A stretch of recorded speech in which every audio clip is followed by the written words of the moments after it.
రేపు ఐటీ సౌధం ప్రారంభించడానికి ఖమ్మం వెళ్తున్నట్టు మనకు ప్రధానంగా కనబడుతుంది. అదేవిధంగా మనం ఇక్కడ చూసుకున్నట్టయితే మీనం పరిశోధనం పాఠం అన్నట్టు మనకు ప్రధానంగా కనబడుతుంది. ఉమ్మడి జిల్లా మత్స్య సంపదన అభివృద్ధిలో కీలకం, మధ్య మానేరు సమీపంలో పరిశోధన కళాశాల ఏర్పాటుకు అనుకూలం, తొలి విడత స్థల సేకరణ ప్రతిపాదనలు పూర్తి అన్నట్టు మనకు కనబడుతుంది. ఏదైతే మనకు ఇక్కడ ఉందో ఉమ్మడి జిల్లా మత్స్యకార సంపద కీలకంగా అన్నట్టు మనకు కనబడుతుంది. మధ్య మానేరు సమీపంలో పరిశోధన కళాశాలకు ప్రభుత్వం సానుకూలంగా చూపినట్టు మనకి ప్రధానంగా ఇక్కడ కనబడుతుంది. ఇక్కడ పరిశోధన కళాశాలను ఏర్పాటు చేయడానికి కూడా స్థల సేకరణ పనులుగా పూర్తి అయినట్టు మనకు ప్రధానంగా ఈనాడు దినపత్రికలో మనకు కనబడుతుంది. అదేవిధంగా మనం ఇక్కడ చూసుకున్నట్టయితే అమ్మ ఎదపై హాయిగా అన్నట్టు మనకు కనబడుతుంది. నెలలు నిండకుండా పుట్టిన బరువు తక్కువ ఉన్న బేఫికర్ కంగారు మదర్ కేర్ చికిత్స భరోసా, నల్గొండ ప్రభుత్వ ఆసుపత్రి ఘనత అన్నట్టు కనబడుతుంది. అంటే ఇదివరకు ఏదైతే ఉందో నెలలు నిండక పుట్టిన పసి పిల్లలు చాలా మట్టుకు ఇదివరకు మనకు అంటే బీద పరిస్థితిలో ఉన్న వాళ్ళు కొంచెం ప్రాణాలు శిశు మరణాలు ఎక్కువగా సంభవించే అవకాశాలు ఉన్న నేపథ్యంలో ఈరోజు మనకు నల్గొండ ప్రభుత్వ ఆసుపత్రిలో మంచి చికిత్సకు ఇక్కడ మనకు ఏర్పాటు చేశారు. హాయిగా ఇక్కడ చేసుకోవచ్చన్నట్టు కంగారు మదర్ కేర్ చికిత్స భరోసా అన్నట్టు మనకు ప్రధానంగా కనబడుతుంది. ఇది ఈనాడు వార్తా దినపత్రికలో ఉన్నట్టు ప్రధాన హెడ్లైన్స్. అదే మన సాక్షి దినపత్రికలోకి వెళ్ళినట్టయితే తేడా అతి స్వల్పం, జిహెచ్ఎంసీ ఎన్నికల్లో కారు కమలం హోరాహోరీ అన్నట్టు మనకు కనబడుతుంది. అధికార పార్టీ ఓట్లతో పోలిస్తే బీజేపీకి 0.28% ఓట్లే తక్కువ. గతంతో పోలిస్తే అనూహ్యంగా పుంజుకున్న కమలదళం 4 నియోజకవర్గాల్లో ఖాతా తెరవకపోయినా భారీ ఓటింగ్ అన్నట్టు మనకు ఇక్కడ ప్రధానంగా సాక్షి దినపత్రికలో కనబడుతుంది. ఎంఐఎంకు 18.76%, కాంగ్రెస్కు 6.67% ఓట్లు, పాత బస్తీలోను గణనీయంగా బీజేపీకి ఓట్లు. ఆ 7 నియోజకవర్గాల్లో పతంగి ఆధిక్యం అన్నట్టు మనకు ప్రధానంగా సాక్షి దినపత్రికలో కనబడుతుంది మనకి ఇక్కడ. అయితే ఇక్కడ ఇంకో ప్రధాన వార్త ఏంటంటే టీకా తీసుకున్న కరోనా అన్నట్టు మనకు కనబడుతుంది. పూర్తి స్వదేశీ పరిజ్ఞానంతో భారత్ బయోటెక్ ఐఎంసిఆర్ సంయుక్తంగా అభివృద్ధి చేస్తున్న కోవాక్సిన్ వ్యాక్సిన్ను ఒక వాలంటీర్గా తీసుకున్న హర్యానా ఆరోగ్య శాఖ మంత్రి అనిల్ విజ్కు పాజిటివ్గా నిర్ధారణ అయినట్టు మనకు ప్రధానంగా సాక్షి దినపత్రికలో కనబడుతుంది. అంటే ఈ వ్యాక్సిన్ ఇవ్వడం వల్ల మళ్ళీ కరోనా రాదు అన్నట్టు మనకు ఈ వ్యాక్సిన్ ప్రయోగించిన అయినా హర్యానా ముఖ్యమంత్రికి మళ్ళీ పాజిటివ్ వచ్చినట్టుగా మనకి ఇక్కడ ప్రధానంగా ఇక్కడ మనకు కనబడుతుంది. అదే మనము ఇంకొక హెడ్లైన్ మనం ఇక్కడ చూసుకున్నట్టయితే వైరస్ ముప్పు పోలేదు అన్నట్టు మనకు కనబడుతుంది. అదేవిధంగా ట్రంప్కి చుక్కెదురు, అమెరికా అధ్యక్షుడు ట్రంప్కి కోర్టులో ఎదురు దెబ్బ తగిలింది. మైనర్లుగా ఉన్నప్పుడే చట్టవిరుద్ధంగా తల్లిదండ్రులతో కలిసి అమెరికాకు వచ్చిన వారికి రక్షణ కల్పించాల్సిందే. ఒబామా హయాం వల్ల విధానాలు పునరుద్ధరించాలని కోర్టు ఆదేశించింది అన్నట్టు మనకు కనబడుతుంది ఇక్కడ. అదేవిధంగా చర్చల్లో ప్రతిష్టంభన అన్నట్టు కనబడుతుంది. మళ్ళీ మన సాక్షి దినపత్రికలో చూసినట్లయితే పట్టు వీడని అన్నదాతలు రైతు సంఘాలతో కేంద్రం చర్చల్లో ప్రతిష్టంభన, చట్టాల రద్దు డిమాండ్పై సమయం కోరిన కేంద్రం ఎటూ తేలకుండానే 9వ తేదీకి వాయిదా. భారత్ బంద్కు ప్రతిపక్షాలు ట్రేడ్ యూనియన్ల మద్దతు ప్రధానంగా కనబడుతుంది. ఏదైతే మనకి రైతు సంఘాలు ధర్నాలు రాస్తారోకోలు చేస్తున్నటువంటి నేపథ్యంలో రేపు 8వ తేదీ రోజున భారత్ బంద్కు పిలుపునిచ్చారు అన్నట్టు. వీటికి ట్రేడ్ యూనియన్లు ప్రతిపక్షాలు మద్దతుగా పలుకుతున్నట్టు మనకు ప్రధానంగా కనబడుతుంది. అయితే ఇంకొకటి ఇక్కడ చూసుకున్నట్టయితే అడిగితేనే ఆలోచిస్తామన్నట్టు మనకి ఇక్కడ ఎంఐఎం అధినేత అసదుద్దీన్ మనకు ఇక్కడ ప్రధానంగా కనబడుతుంది. టీఆర్ఎస్ మమ్మల్ని సంప్రదించలేదు, మద్దతు అడిగితే పార్టీలో చర్చించి నిర్ణయిస్తాం. మేయర్ ఎన్నికల్లో ఎంఐఎం వైఖరిపై సాక్షితో అసదుద్దీన్ అంటూ మనకి ఇక్కడ ప్రధానంగా కనబడుతుంది.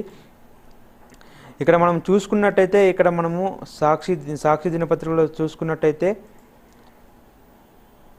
ఇది సాక్షి దినపత్రికలో ఉన్నటువంటి ప్రధాన హెడ్లైన్స్. అదేవిధంగా మనము ఇంకో పేపర్కి వెళ్ళినట్టయితే మనం ఇక్కడ ఆంధ్రజ్యోతిలో చూసుకున్నట్టయితే కమలంపై కన్ను అన్నట్టు మనకు ప్రధానంగా కనబడుతుంది. ఇక్కడ మనకు కమలంపై కన్ను కాంగ్రెస్ టీఆర్ఎస్ అసంతృప్తి నేతల్లో కదలిక, దుబ్బాక జీహెచ్ఎంసీ ఫలితాల్లో పెరిగిన నమ్మకం, పార్టీ మారేందుకు మొదలైన ప్రయత్నాలు, దక్షిణ తెలంగాణపైనే ప్రధానంగా బీజేపీ దృష్టి, సంప్రదింపుల బాధ్యత నలుగురు నేతలకు అప్పగింత, లీడర్ లేని చోట్ల చేరికకు ప్రాధాన్యం, ప్రజల్లో వ్యతిరేకత లేని నేతలకే ఛాన్స్, యోడ్న పార్టీలోకి విజయశాంతి ప్రధానంగా కనబడుతుంది. ఏదైతే ఇప్పుడు బీజేపీ ఈ దుబ్బాక జిహెచ్ఎంసీ ఎన్నికల తర్వాత బీజేపీ కొంచెం పుంజుకున్నట్టుగానే మనకు ప్రధానంగా మనకి ఇక్కడ ఈ వార్తలో ఉన్నటువంటి వార్తలు చూసినట్టయితే మనకు ప్రధానంగా మనకు అర్థమవుతుంది. ఇక మీదట ఇప్పుడు కాంగ్రెస్ టీఆర్ఎస్లో చాలా నేతలు అసంతృప్తిగా ఉన్నట్టు మనకు ప్రధానంగా కనబడుతుంది. ఈ నేతల్ని ఆకర్షించే విధంగా బీజేపీ ప్రయత్నాలు చేస్తున్నట్టుగా మనకు ప్రధానంగా ఇక్కడ కనబడుతుంది. అందుకని ఒక నలుగురు నాయకులకు బీజేపీ అప్పగించినట్టు ఈ బాధ్యత అప్పగించినట్టు ప్రధానంగా ఈ ఆంధ్రజ్యోతి దినపత్రికలో కనబడుతుంది. అదేవిధంగా ఇక్కడ చూసుకున్నట్టయితే కేసీఆర్ పరాహుషారని ప్రధానంగా కనబడుతుంది.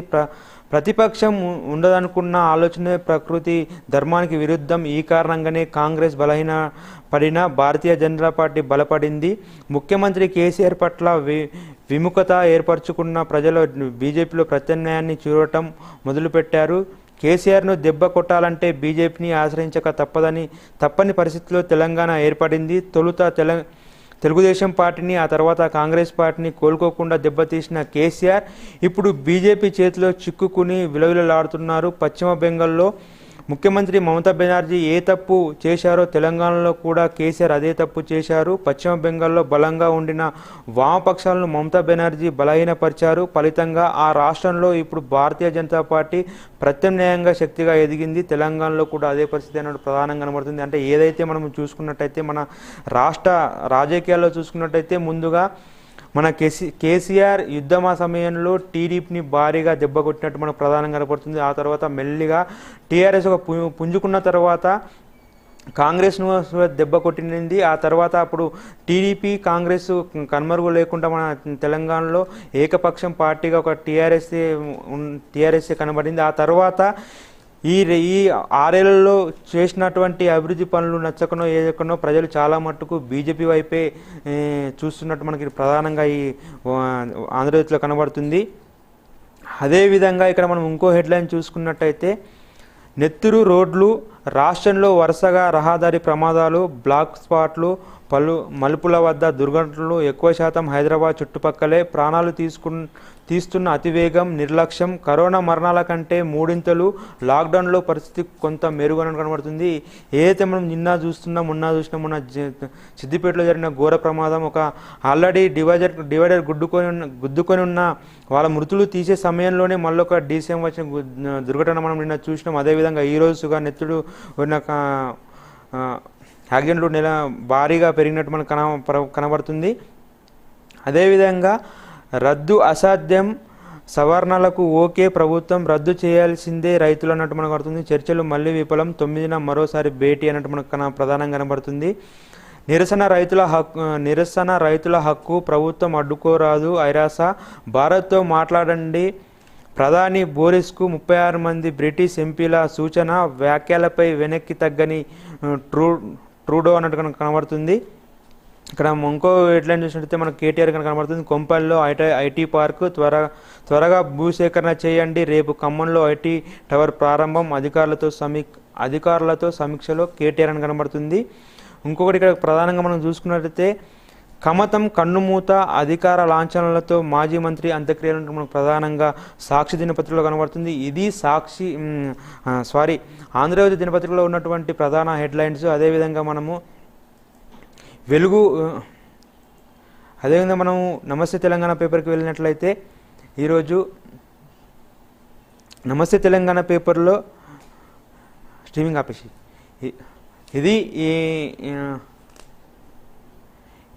ఇది ప్రధాన వార్తల్లో ఉన్నటువంటి అంటే కొంచెం టెక్నికల్ ప్రాబ్లం వల్ల ఇంకో పేపర్కి వెళ్ళే సమయానికి మనకు కొంచెం టెక్నికల్ ఇష్యూ వచ్చింది. దానివల్ల ఇది ప్రధాన వార్తాపత్రికలో ఉన్నటువంటి వార్తా విశేషాలు.